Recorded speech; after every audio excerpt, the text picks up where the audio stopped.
Hello, this is Angeline here. Today I have a fun quick tip to share with you on how I use some glimmer paste on some metallic cardstock. So first, I've already stamped and colored this cute doggy from the Loyally Yours Unity Stamp Kit. And here I'm grabbing some silver metallic cardstock along with some brick stencil and my Nuvo glimmer paste. So first, place your stencil over your cardstock wherever you like, and if you prefer, you could secure it with some painter's tape or some washi tape, but I guess it will work without it.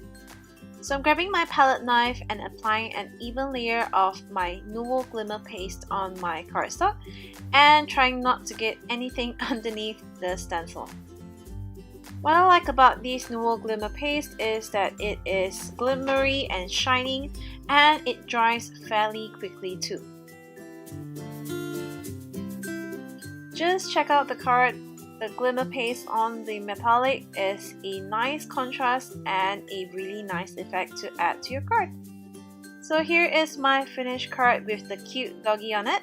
I hope you enjoyed this technique and do try it out for yourself. Thanks for watching. Bye!